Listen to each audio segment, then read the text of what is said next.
One of the tightest U.S. election races has entered its final stages with just 2 weeks to the historic polls.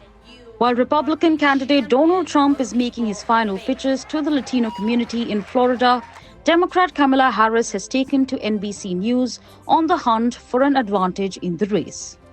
The former U.S. president, whose anti-migrant rhetoric has grown more extreme by the day, said that the border is the biggest problem while taking a dig at U.S. President Biden.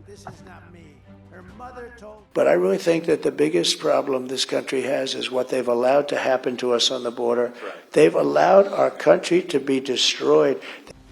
At the gathering with the Latino community, Trump also threw a fiery barb at his Democratic rival Kamala Harris. In a race with some very sick people. They're liars. They just lie. They lie about everything. And I was going to hit her really hard on the trail today, but now I don't have to because she's off. She's off. No, I can't get over it. Who the hell takes off? You have 14 days left. And she'll take a couple of more days off, too. You know why? She's lazy as hell, and she's got that reputation. Meanwhile, the Harris campaign has begun to hammer at Trump's approach to occupy the Oval Office. This is a person, Donald Trump, who tried to undo a free and fair election, who still denies the will of the people, who incited a violent mob to attack the United States Capitol, and 140 law enforcement officers were attacked. Some were killed. With just over 2 weeks to Election Day, Harris and Trump are in a fierce split-screen race. Kamala Harris turned 60 on Sunday and made a campaign stop at black churches in Georgia, making a pitch to the Christian voters.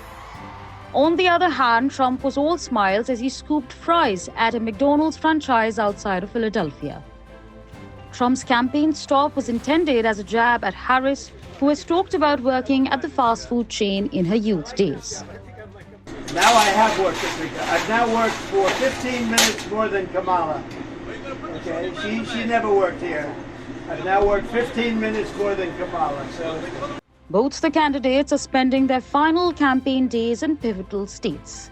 He would surrender. Democrat Kamala was recently joined by former Republican Liz Cheney at a campaign event in Pennsylvania, where she extended support to Kamala and said that America's democracy is at stake and Harris is a clear choice. Harris is now all set to participate in a CNN town hall where she will face voters' query in must-win Pennsylvania. Meanwhile, Trump will hold a campaign in Georgia where he claimed victory in 2016 on his way to the presidency. About 18 million Americans have already cast their votes by mail or in person, representing more than 1% of the total in 2020. Whatever may be the result, U.S. voters will make history on November 5th by either electing the country's first woman president or the oldest ever.